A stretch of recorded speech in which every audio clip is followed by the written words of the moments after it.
Ram Ram friends. 80 లక్షలు నాయన 600 కోట్లు వసూలు చేశాం. 50 lakhs ఇచ్చిన నా దగ్గర 65 లక్షలు తీసుకున్నా. 5 crores అండి. 1 కోటిన్నర కట్టినయ్యా నేను. నీ దగ్గర కోట్లు కోట్లు కోట్లు డబ్బులు ఉన్నాయి. కోట్లు కోట్లు కోట్ల నా దగ్గర. ఎక్కడ మొదలు పెట్టాలి, ఏమని చెప్పాలి? ఆస్తి మూరెడు, ఆశ బారెడు, దురాశ దుఃఖానికి చేటు అనేది ఎంత నిజమో ఈ స్కామ్ చెప్తుంది. అసలు ఏం జరుగుతుంది మొత్తం చెప్పే ప్రయత్నం చేస్తాను. 10 కోట్ల స్కామ్ కాస్త 650 కోట్ల స్కామ్ అయ్యింది. ఇప్పటికీ 9 మంది చనిపోయారు. వందలాది బాధితులు బయటికి వచ్చి తమకు జరిగిన అన్యాయం గురించి చెప్తున్నారు ఈ రోజున. బేసికల్లీ ఏం జరిగిందంటే, మంగ్లీ తమ్ముడు శివ, రమావత్ మధు, హేమకాంత్ రెడ్డి ఈ కేసులో ప్రధాన పాత్రదారులు. ఇప్పటికే రమావత్ మధును అరెస్ట్ చేసి రిమాండ్కి తరలించారు. ఈ రమావత్ మధు నాయక్ ఈయన ఇంటర్మీడియట్ డ్రాప్అవుట్. సో చదువు లేదు, కాకపోతే అదే తాండాలో మెల్లిమెల్లిగా రిచ్ బతుకుతూ కనిపించాడు. తాండాల ప్రజలకి, తోటి తాండా వాసులకి వడ్డిపట్ల గ్రామానికి చెందినవాడు, మన కళ్ళ ముందే ఏమీ లేనివాడు, చదువు రానివాడు సంపాదిస్తూ పైకి ఎదుగుతూ ఉంటే నార్మల్గానే చుట్టుపక్కన వాళ్ళకి ఒక కుతూహలం ఉంటుంది కదా, అలానే అడిగారు. ఇలా ఈ బిజినెస్ చేస్తున్నా, ఆ బిజినెస్ చేస్తున్నా, ఈ ఫ్యాక్టరీ చూసుకుంటున్నా, ఇది చూసుకుంటున్నా, అందుకే లాభాలు ఎక్కువ వస్తున్నాయి అని చెప్పి మీరు పెట్టుబడి పెడితే 10 రూపాయల వడ్డీ ఇప్పిస్తా అని చెప్పాడు. ఈజీ మనీ, ఊర్లో మనిషి యాడికి పోతాడు అని ఉన్నవి లేనివి అమ్మి అప్పు సొప్పు చేసి ఒకరి తర్వాత ఒకరు ఇచ్చారు. మొదట్లో లక్షల్లో ఇచ్చారు. చక్కగా నెల తిరిగే వరకు వడ్డీ ఇచ్చేవాడు. 10 లక్షలు ఇస్తే 1,00,000 చేతిలో ఉంటాయి. ఏం కావాలి, కూర్చున్న దగ్గర డబ్బు వస్తుంది అని ఆశపడి ఇంకా డబ్బులు ఇవ్వండి అన్నాడు. నమ్మకం కలిగింది కదా, ఒక్కొక్కరు కోట్లలో ఇచ్చారు డబ్బులు. ఇంటి మీద లోన్ తీసుకొని, భూమి అమ్మి అప్పు తీసుకొని పెళ్లికి దాచుకున్న డబ్బులు, ఇలా చాలానే ఇచ్చారు. 6 నెలలు ఇచ్చాడు వడ్డీ కూడా. అంతే, సార్ పరారయ్యాడు. కొర్ర శిల్ప, నేను మల్లెపల్లి నుంచి వచ్చిన. మాది కొర్రంతండ, మేము ఉండేది ఇంజాపూర్ నుంచి వచ్చిన. నేను మధుకి ఫస్ట్లో 11 లక్షలు ఇచ్చినాం. 6 నెలలు మంచిగా నడిచింది, మంచిగానే ఇచ్చిండు. తర్వాత 6 నెలల తర్వాత ఇంకా ఇవ్వండి, మీకు మంచిగా ఇస్తా, మంచిగా చేస్తా, డబ్బులు మంచిగా వస్తుంది, 10 రూపాయలు వడ్డీ కదా. నాది ఇక్కడ కార్ షోరూమ్ ఉంది, లారీ షోరూమ్ ఉంది, బైక్ షోరూమ్లు ఉన్నాయి, నడుస్తుంది అక్కడ డబ్బులు, కాబట్టి మీకు అడుగుతున్నాను, ఇవ్వండి. నీ పైసలు ఎక్కడ పోవు, నేను ఇచ్చేస్తా, ఖచ్చితంగా ఇచ్చేస్తా, కానీ మీరు మునిగిపోరు. ఇది స్టోరీ. అయితే ఇక్కడ మంగ్లీ పేరు ఎందుకు వచ్చింది? ఎందుకంటే ఈ రమావత్ మధు దగ్గర రమేష్ అనే అతను క్యాషియర్ కావచ్చు, డ్రైవర్ కావచ్చు, అన్ని విధాలుగా ఉపయోగపడే ఒక మనిషి పనిచేసేవాడు. ఆయనే స్వయంగా చెప్పాడు, మంగ్లీ ఈ రమావత్ మధు, మంగ్లీ తమ్ముడు, చెల్లి ఇలా అందరూ కలుస్తూ ఉండేవాళ్ళు. ఒకరోజు రాత్రి 2 గంటలకు అలా వాళ్ళ తాండాకి వచ్చారని, ఈయనకు ఫోన్ చేసి పిలిచారని, ఈయన షాప్ తెరిచారని, వాళ్ళు వచ్చాక ఈయన్ని వెళ్ళిపోమంటే వెళ్ళిపోయినా అని, ఈయనే వాళ్ళ ఫోన్లోనే ఫోటో తీశాడు అని, ఇదిగో ఇదే ఆ ఫోటో అని చూపిస్తున్నాడు. సో అందరూ తెలుసు, క్లోజ్గా తెలుసు. పాయింట్ 1. పాయింట్ 2 ఏంటంటే, ఈ రమావత్ మధుకి మంగ్లీ సిస్టర్ని ఇచ్చి పెళ్లి చేస్తున్నట్టు స్వయంగా మధుయే రమేష్కి చెప్పి, మంచి బట్టలు తెచ్చుకో అని చెప్పి, కొన్ని డబ్బులు ఇచ్చి, ముందు ప్రోగ్రామ్స్ ఉంటాయి అని చెప్పి, ఎంగేజ్మెంట్ ఉంటుంది అని చెప్పడం. బట్టలు తీసుకో, కొన్ని ప్రోగ్రాలు ఉన్నాయని అన్న. నేను ప్రోగ్రామ్ అంటే ఇంకెక్కడైనా పోయేది ఉందా అని నేను 1-2 సార్లు అడిగినా. కాదు, ఎవరు కాదు, కానీ మంగ్లీ వాళ్ళ చెల్లెకు నీకు తెలుసు కదా, అది ఎంగేజ్మెంట్ ఉంది, పోదామని అన్నాడు. 100% అన్నాడు, బరాబర్ అన్నాడు. వానికి ఇక్కడ వచ్చినా కానీ నేను ప్రూఫ్ చేపెడతాను. ఈయన ఒక్కడే చెప్తున్నాడని కాదు, మంగ్లీ సత్యవతి చౌహాన్, మంగ్లీ పేరు సత్యవతి చౌహాన్ కదా అసలు పేరు. ఆమె చెల్లి పేరు ఇంద్రవతి చౌహాన్. ఆమెని మధుకి ఇచ్చి పెళ్లి చేద్దాం అనుకుంటున్నా, ఎట్లుంటది జంట అని అడిగిన విషయం ఇదిగో ఈవిడే కాదు, మరికొందరు కూడా చెప్పడం. మాకేమని అడిగిందంటే, ఈ బాబుకి మా చెల్లెకి ఇస్తున్నా, బాగుందా, ఎట్లా ఉంటది, ఇస్తే బాగుంటదా, ఇవ్వకుంటే బాగుంటదా అని అడిగింది సార్. సో పెళ్లి చేసే అంత చనువు ఉంది అంటే ఎంత పరిచయం ఉండాలి, మనిషి గురించి ఎంత తెలుసుకుని ఉండాలి, అనే బ్యాక్గ్రౌండ్ ఎంత తెలిసి ఉండాలి. అదే తాండాలో మంగ్లీ వాళ్ళందరూ అప్పటి వరకు అందరి దగ్గర తీసుకున్న డబ్బుని రాత్రి వచ్చి కార్లో డబ్బులు వేసుకొని పోయేది అని చెప్పడం. పాయింట్ 3. వాళ్ళ చెల్లెలు కూడా వచ్చింది, మంగ్లీ వాళ్ళ చెల్లెలు కూడా వచ్చింది. ఇంద్రావతి వచ్చిందా? మధుకి ఇచ్చే అమ్మాయి అది. నిజమనేది మధు వాళ్ళ చెల్లెని చేసుకుంటానే నిజమేనా? రోజు చెప్తుండు, మాకు అందరికీ చెప్తుండు రోజు. ఏమని చెప్పేది? మంగ్లీ వాళ్ళ చెల్లెకి చేసుకుంటున్నా అని. మంగ్లీ వాళ్ళ తమ్ముడు కూడా మల్లెపల్లి ఆఫీస్ కాడ వచ్చి ఆఫీస్ మొత్తం ఓపెన్ చేసి చెప్తున్నాడు కూడా ఆయనే. సో ఇలా బాధితులు చెప్తున్నారు. A1 దగ్గర పనిచేసిన రమేష్ కూడా చెప్తున్నాడు ఇవన్నీ. ఇప్పుడు మంగ్లీ వర్షన్కి వద్దాం. స్కామ్ ఆరోపణలు బయట పడకముందే మంగ్లీ మైక్రో ఫైనాన్స్ సంబంధిత విషయాలపై పబ్లిక్కి క్లారిఫికేషన్ ఇచ్చింది. తన పేరుతో డబ్బు వసూలు చేసే వారిని నమ్మవద్దని హెచ్చరించింది. ఆమె ఇమేజ్ దుర్వినియోగం అవుతోందని సూచించింది. సో అలా మంగ్లీ వచ్చి మాట్లాడడంతో పబ్లిక్గా స్కామ్ గురించి అందరికీ తెలిసింది. ఎందుకంటే అంతసేపు ఈ రమావత్ మధు కానీ వాళ్ళ తమ్ముడు కానీ మంగ్లీ పేరు చెప్పి కోట్లాదిగా డబ్బులు తీసుకున్నారు బాధితుల దగ్గర. బాధితులు మంగ్లీ ఉంది, ఎలా అయినా డబ్బులు వస్తాయి అని అనుకున్న టైంలో మంగ్లీయే బయటికి వచ్చి నా పేరు వాడుకుని డబ్బులు ఎవరైనా అడిగితే ఇవ్వకండి అని చెప్పింది. అప్పటికే నష్టం జరిగిపోయింది. కోట్లాది డబ్బులు ఆల్రెడీ ఇచ్చేశారు ఆమె పేరు విని. ఇప్పుడు ఏమొచ్చి నాకు ఏ సంబంధం లేదు అనే వరకు బాధితుల్లో భయం మొదలైంది. సో అందరూ అప్పుడు ఒకళ్ళు ఇద్దరు వచ్చి మాట్లాడితే బాధితులు వందల్లో బయటికి వచ్చి ఆ భయంతో ఆమె పేరు చెప్తే మేము ఇచ్చాము అని చెప్పి ఇప్పుడు బయటికి వచ్చి మాట్లాడుతున్నారు. ఏప్రిల్ 11న హైదరాబాద్లోని పంజాగుట్ట పోలీస్ స్టేషన్లో అడ్వకేట్ సింగపోగు సుబ్బారావు గారు ఫిర్యాదు చేశారు బాధితుల తరపున. మంగ్లీ, ఆమె సోదరుడి శివ, ఇతరులపై ఇంకా ఇతరులు ఉన్నారు కదా వాళ్ళపై మోసము, ఆర్థిక నేరాలు, క్రిమినల్ ఇంటిమిడేషన్ ఆరోపణలు చేశారు.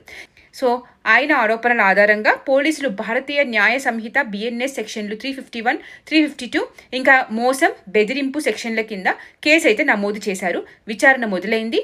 రమావత్ మధుని అరెస్ట్ చేశారు. సో ఇలా ఎఫ్ఐఆర్ పెట్టగానే మంగ్లీ వెంటనే అన్ని ఆరోపణలను పూర్తిగా అసత్యం, బేస్లెస్ అని ఖండించింది. ఇతని క్యారెక్టర్ అసాసినేషన్, కాన్స్పిరసీ అని, తన పేరు అండ్ ఇమేజ్ దుర్వినియోగం చేస్తున్నారని చెప్పింది. మీడియా ఇంటర్వ్యూలో ఎమోషనల్గా మాట్లాడి మా ఫ్యామిలీని ఎందుకు బయట పెడుతున్నారు, మా నాన్న ఏం కావాలి, మా చెల్లె ఏం కావాలి, నేను తప్పు చేసి నిరూపించండి అని సవాలు కూడా విసిరింది. ఏప్రిల్ 13న పంజాగుట్ట నర్సింగి పోలీస్ స్టేషన్లో సుబ్బారావుపై కౌంటర్ ఫిర్యాదు, ఎక్స్టార్షన్ కేసు వేసింది ఈమె. సో మార్చ్ 22న సుబ్బారావు తనను కలిసి లాయర్గా పరిచయం చేసుకుని అనుచిత వ్యాఖ్యలు చేశాడని చెప్పి అది మాత్రమే కాకుండా 10 లక్షలు ఇస్తే ఆమె సంబంధిత వీడియోలు యూట్యూబ్లో కానీ ఇన్స్టాగ్రామ్లో కానీ తీసేస్తాను అని డిమాండ్ చేశాడంట. అదంతా కూడా మంగ్లీ చెప్పుకొచ్చి రిపోర్ట్ రాసి ఆమె నిరాకరించినందుకు బెదిరింపులు, తిట్లు, హరాస్మెంట్ చేశాడని చెప్పి రిపోర్ట్ ఇస్తే పోలీసులు బిఎన్ఎస్ సెక్షన్ల కింద ఎక్స్టార్షన్, క్రిమినల్ ఇంటిమిడేషన్ కేసు నమోదు చేశారు. ఇలా 2 ఎఫ్ఐఆర్లు ఏర్పడ్డాయి. ఒకటి మంగ్లీ గ్రూప్పై ఫ్రాడ్, రెండోది సుబ్బారావుపై ఎక్స్టార్షన్ కేసు. సో 2 ఎఫ్ఐఆర్లు ఉన్నాయి. ఇప్పుడు మంగ్లీ బయటికి వచ్చి మాట్లాడిన కొన్ని పాయింట్స్ మనం అనలైజ్ చేయాలి. ఒకటి, రమావత్ మధు అంటే తెలుసునేమో, మా తాండాలోనే ఉంటాడు కాబట్టి పరిచయమేమో అని చెప్పింది ఆమె బయటకు వచ్చి మాట్లాడినప్పుడు. మరి పెళ్లి చేస్తాను అని తాండాలో అడిగింది అబద్ధమా? ఈ రమావత్ మధు దగ్గర పనిచేసే క్యాషియర్, డ్రైవర్ కావచ్చు రమేష్ అనే ఆయనే స్వయంగా ఫోటో తీసామని చెప్పాడు. రాత్రి 2 గంటలకి వీళ్ళందరూ కలిసి ఉంటే వాళ్ళ ఫోన్లోనే నేను ఫోటో తీశాను, తీసింది నేనే అని చెప్తున్నాడు. ఇప్పుడు ఆయన అబద్ధాలు చెప్తున్నాడు అనుకుంటే బాధితుల్లో కొందరు ఏంటి వాళ్ళ చెల్లిని రమావత్ మధుకి ఇచ్చి పెళ్లి చేద్దాం అనుకున్నారంటే అది నిజమేనా అని అంటే, నిజమే అమ్మ, ఆమె వచ్చి డైరెక్ట్గా అడిగింది, అవ్వ అత్త ఇట్లా మాట్లాడుకుంటారు కదా తాండాలో, ఇట్లా చెల్లిని ఇద్దాం అనుకుంటున్నా ఈయనకి, ఏమంటావు నువ్వు, ఎట్లుంటారు, మంచిగా ఉంటారంటావా, జోడి ఎట్లుంటుంది, ఆయన మంచోడు అంటావా అని చెప్పి అడిగితే మంచిగా ఉంటారు బిడ్డ అని చెప్పి ఒకళ్ళు కాదు, ఇద్దరు కాదు, చాలా మంది చెప్తున్నారు.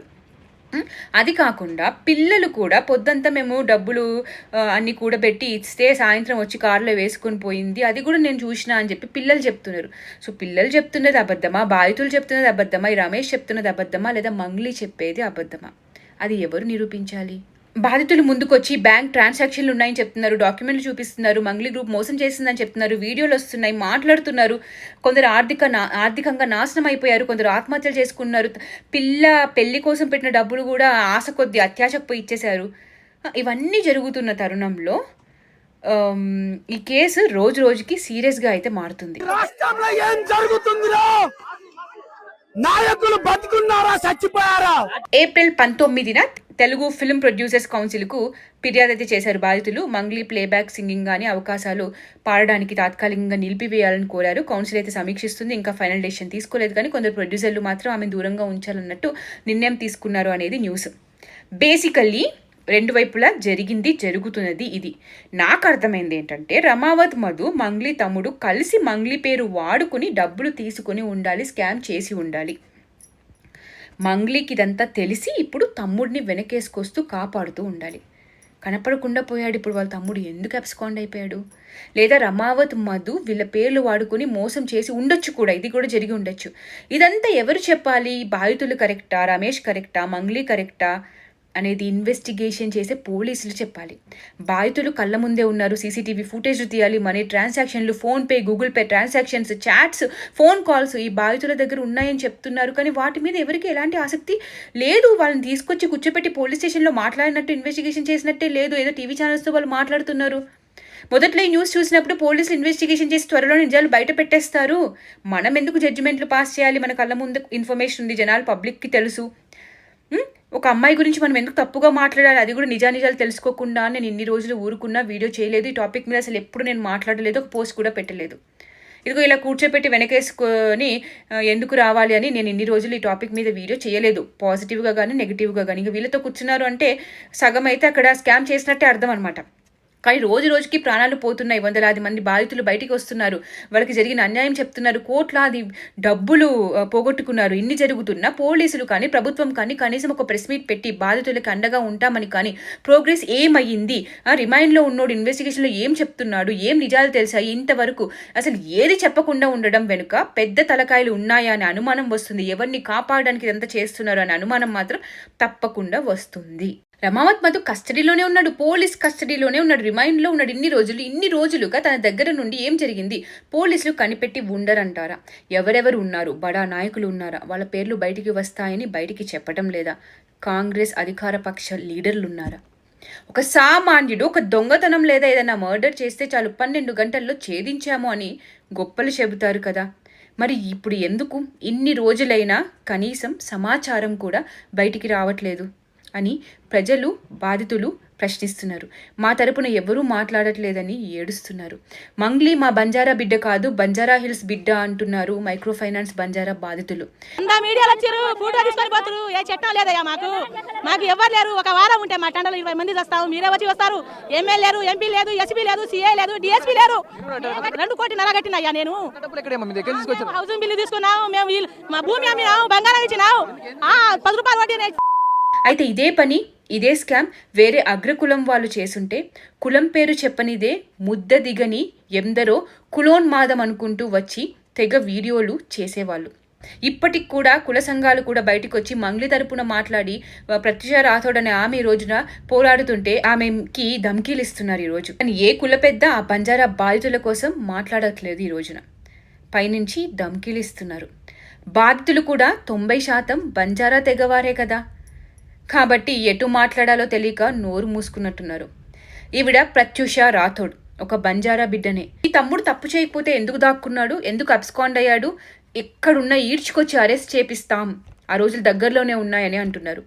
నిజంగా మంగ్లీ తమ్ముడు తప్పు చేస్తే it's time Mangli accepts the mistake and ఆ బంజారా బాధితులకి న్యాయం చేయటం. అండ్ బాధితులు కూడా కూర్చున్న దగ్గర లక్షలు వస్తాయంటే ఎలాంటి డాక్యుమెంట్స్ తీసుకోకుండా, ఎలాంటి ప్రూఫ్స్ పెట్టుకోకుండా, రాయించుకోకుండా ఎలా ఇస్తారు? సో ఇది ఒక పెద్ద గుణపాఠం కావాలి ఇలా ఈజీ మనీ సంపాదిద్దాం అనుకునే వాటికి. Easy money is never easy. ఏది ఊరికనే రాదు, కష్టపడకుండా వచ్చింది అలానే పోతుంది. అదే కర్మ సిద్ధాంతం. చివరిగా బడా తలకాయలు ఈ స్కామ్లో లేకుంటే ఈ పాటికి కేసు క్లియర్ అయిపోయేది అనేది నా నమ్మకం. A1 దొరికినాక కూడా ఎలాంటి సమాచారం బయటికి రానివ్వటం లేదు అంటే ఎవరిని సేవ్ చేయడానికో మనకి తెలీదు. నిజాయితీగా పనిచేసే ఎవరైనా ఆఫీసర్లు ఉంటేనే ఆ బాధితులకి ఈ రోజున న్యాయం జరుగుతుంది. ప్రజలు కలిసికట్టుగా ప్రశ్నిస్తేనే, న్యాయం అడుగుతేనే న్యాయం జరిగేది. మనిషి ఎవరు, ఏ కులం అని కాకుండా న్యాయం వైపు మాట్లాడే వాళ్ళు చాలా తక్కువ మంది ఉంటారు. అలాంటి వాళ్ళని దూరం చేసుకోకండి. మీరేమనుకుంటున్నారో కామెంట్ చేయండి. జై భారత్, జై హింద్.